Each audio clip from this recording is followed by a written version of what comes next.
Fake ID log in করতেই ইনবক্সে ঢুকে আমার চোখ আটকে গেল, কারণ পরিম্যামের একটি নতুন মেসেজ। কে তুমি, বলছো না কেন? আমি মুচকে আসলাম। পরিম্যাম রিপ্লাই করেছেন। ভাবতেই বুকের হার্টবিটটা জোরে লাফাতে লাগলো। ম্যাম অ্যাক্টিভই আছে, তাই আমি দ্রুত SMS টাইপ করলাম। আমি বললাম, পরিচয় দিয়ে জাদুটা শেষ করা যাবে না ম্যাম। তখন আর আপনি এই কবিতাগুলোকে খুঁজবেন না, তার চেয়ে বরং অচেনা থেকেই থাকি আপনার ছায়ার পাশে অদৃশ্য হয়ে। মেসেজ সেন্ড হওয়ার কিছুক্ষণ পরেই পর্দায় ভেসে উঠল, পরি ম্যাম ইজ টাইপিং। একটু পর ম্যামের রিপ্লাই এলো, তুমি কি আমার কলেজের ছাত্র? আমার আশেপাশেই থাকো? ম্যামের রিপ্লাই দেখে আমার বুকটা ধড়াস করে ওঠে, তবে মাথা ঠান্ডা রাখতে হবে। আমি বললাম, আপনার প্রতিদিনের হাঁটায় আমি দৌড় দেখি, আপনার চোখে রাগ দেখি, আর তার নিচে লুকানো ক্লান্তি। এইসব যে জানে সে কি অপরিচিত হতে পারে ম্যাম? কিছুক্ষণ চুপচাপ, তারপর ম্যাম আবার লিখলেন, তুমি তো অনেক সুন্দর করে কথা বলো। আমি বললাম, থ্যাংক ইউ ম্যাম। ম্যাম বলল, তুমি আমার রাগ খেয়াল করো? আমি বললাম, আপনি রাগেন ঠিকই, কিন্তু জানেন ম্যাম, আপনার রাগের নিচে যে কোমলতা, সেটাই আমাকে কবি বানিয়েছে। ম্যাম একটু হাসি দিয়ে বলল, তুমি কি সব মেয়েকে এভাবে কবিতা পাঠাও? আমি বললাম, নেই প্রথম কাউকে নিয়ে এভাবে কবিতা লেখা। ম্যামের আর কোনো রিপ্লাই আসে না সেই দিন, তাই আমিও ঘুমিয়ে পড়লাম। পরদিন সকালে কলেজে যাওয়ার আগে আম্মু চেঁচিয়ে ওঠে আর বলে, এই রাকিব, সারাদিন মোবাইলে কি করিস, পড়তে বসিস না? আমি বললাম, কই না তো আম্মু। কলেজে পৌঁছে আমি খেয়াল করলাম পরি ম্যাম লাইব্রেরির করিডোর ধরে একে একে হাঁটতেন, কাঁধে বইয়ের ব্যাগ, হাতে একটা রুল করা নোট খাতা। আলো আঁধারির মধ্যে তার চেহারায় একটা অদ্ভুত শান্তি। আমি দ্রুত মোবাইল বের করে ফেক আইডি লগ ইন করে লিখলাম, খোলা চুলে আপনাকে অনেক সুন্দর লাগছে ম্যাম। 5 মিনিট পর ম্যাম SMS সিন করে আশেপাশে তাকাতে লাগলো, আর আমি তখন লুকিয়ে পড়লাম। ফোনের স্ক্রিনে তাকিয়ে দেখি পরি ম্যাম ইজ টাইপিং। ম্যাম বলল, তুমি কি লাইব্রেরিতেই আছো? আমার সামনে আসো না কেন? আমি বললাম, সময় হলে ঠিক আসবো। ম্যাম বলল, কবে সময় হবে? আমি বললাম, আমি নিজেও জানি না, যখন জানবো তখন বলবো। কলেজের লাইব্রেরির সামনে কিছু সময় অপেক্ষা করে আমি আমার নিজের ক্লাসরুমে ফিরে এলাম। মনটা কেমন যেন উড়ু উড়ু লাগছিল। হঠাৎ আমার কাঁধে একটা চিমটি, পিছনে তাকিয়ে দেখি আমার বন্ধু সাকিব। সাকিব বলল, কি রে ভাই, কি ব্যাপার, তোর প্রেমে পড়ার গন্ধ পাইতেছি। আমি বললাম, ধুর পাগল নাকি, এইসব তোর ভুল বোঝা। সাকিব বলল, তাই নাকি? তা ফোনটা দে তো একটু দেখি। আমি বললাম, না, ফোন দেওয়া যাবে না। সাকিব বলল, এই তো ধরা খেয়ে গেলি, এখন বল মেয়েটাকে। আমি বললাম, প্রমিস কর, কাউকে বলবি না। সাকিব বলল, ওকে প্রমিস। আমি বললাম, পরি ম্যাম। সাকিব চোখ কপালে তুলে জোরে বলে উঠল, কি? আমি বললাম, আরে আস্তে শালা। সাকিব বলল, কি বলিস এইগুলো? আমি বললাম, কেন বিশ্বাস হচ্ছে না?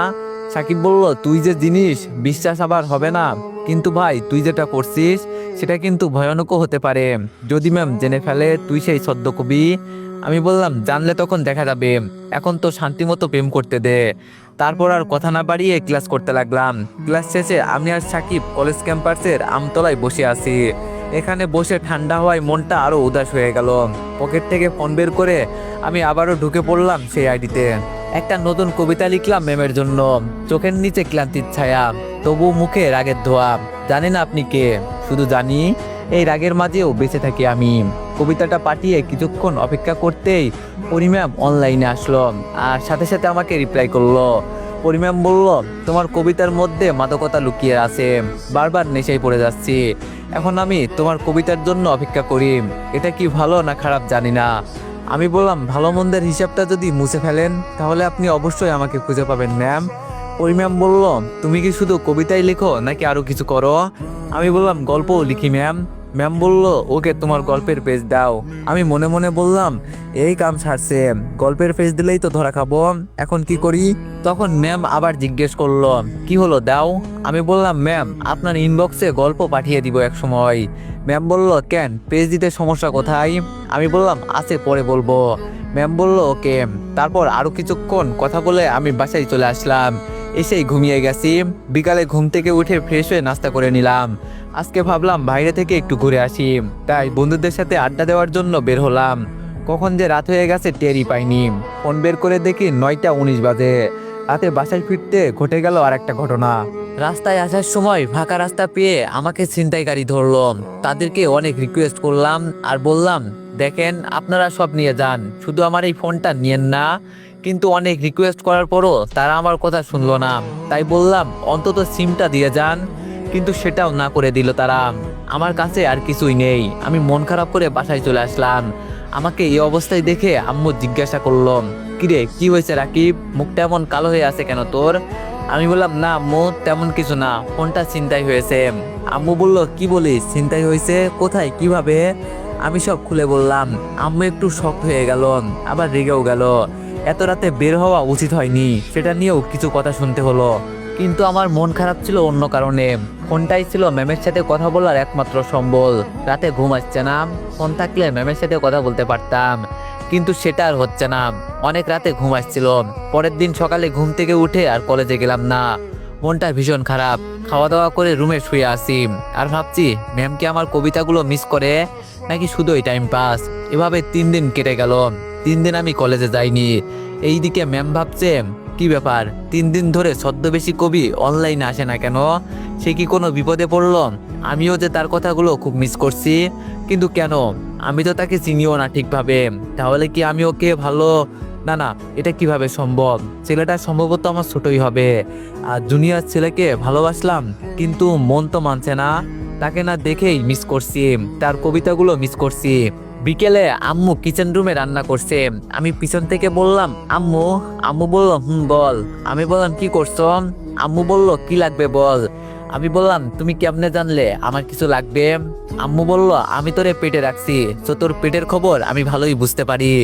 আমি বললাম, ওকে ফাইন, আব্বুকে বলো না আমাকে একটা ফোন কিনে দিতে। আম্মু বলল, মোবাইল তো তোকে দেওয়া যাবে না, এমনিতেই তোর সমস্যা, তুই সারাদিন মোবাইল টিপিস। আমি বললাম, আম্মু আব্বুকে বলো না প্লিজ। আম্মু বলল, না, মোবাইল ছাড়া আবদার করতে পারিস। আমি আম্মুকে অনেক বুঝালাম, কিন্তু কিছু হলো না। তাই আবার রাগ করে নিজের রুমে চলে আসলাম। ফোন নাই তাই ভালো লাগছে না, ফোন ছাড়া নিজেকে কেমন এতিম এতিম লাগছে। তাই রাতে তাড়াতাড়ি ঘুমিয়ে গেলাম। ঘুম থেকে ওঠার পর মনে হলো কি যেন আমার মাথার কাছে আছে। চোখ খুলে দেখলাম যে একটা বক্স রাখা আছে, প্যাকেট করা আছে। তাই বুঝতে পারছি না কি রয়েছে বক্সে। দেখি কি আছে। প্যাকেটটা খুলে দেখি একটা মোবাইলের প্যাকেট। বক্সটা খুলে তো আমি অবাক, এত দামি ফোন, বক্সের ভিতরে একটা কাগজ রয়েছে। কাগজটা খুললাম, কাগজে লেখা আছে, তোর খুশিতে আমাদের খুশি, এভাবে সারা জীবন খুশি থাক। কাগজটা পড়তে আর বুঝতে বাকি রইল না যে ফোনটা কে দিয়েছে। খুশিতে আমার আব্বু আম্মুর জন্য চোখে পানি চলে এসেছে। তারা সত্যি সন্তানদের একটু কষ্ট সহ্য করতে পারে না। যাই হোক, অনেক খুশি। ফ্রেশ হয়ে নিচে গিয়ে সরাসরি আম্মুকে জড়িয়ে ধরলাম আর বললাম, থ্যাংক ইউ সো মাচ আম্মু। আম্মু বলল, হয়েছে, আর থ্যাঙ্কস দিতে হবে না। পাশেই আব্বু ছিল। তখন আব্বু বলে উঠলো, যা চাচ্ছ সেটাই দিচ্ছি, পরীক্ষার রেজাল্ট ভালো না হলে কিন্তু খবর আছে। আমি বললাম, ঠিক আছে আব্বু, মাথায় রাখলাম। তারপর সবাই একসাথে খাওয়া দাওয়া করলাম। তারপর নিজের রুমে গিয়ে ফোন বের করলাম, অনেক দামি ফোন, কিন্তু সিম না থাকায় আর আমার ফেসবুক অ্যাকাউন্ট লগ ইন করতে পারলাম না। আবার মনটা খারাপ হয়ে গেল, নাম্বার ছাড়া লগ ইন করবো কিভাবে? তারপর মাথায় একটা বুদ্ধি আসলো, ফোনের জিমেলটা ব্যাকআপ দিলাম। তারপর সেই জিমেল দিয়ে লগ ইন করলাম এবং নাম্বার আর পাসওয়ার্ড চেঞ্জ করলাম।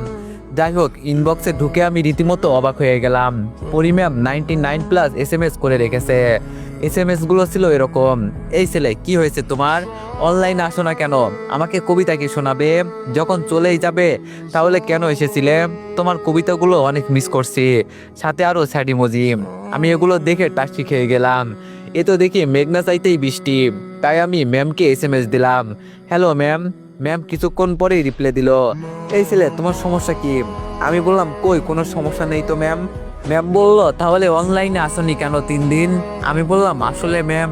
ম্যাম বলল, তুমি জানো তোমার কবিতা শোনার জন্য কত ছটফট করেছি? আমি বললাম, সরি ম্যাম। ম্যাম বলল, কিসের সরি, কোনো ক্ষমা নেই। আমি বুঝলাম ম্যাম রাগ আর অভিমান করে আছে। তাই ম্যামের রাগ আর অভিমান ভাঙানোর জন্য একটা রোমান্টিক কবিতা পাঠালাম।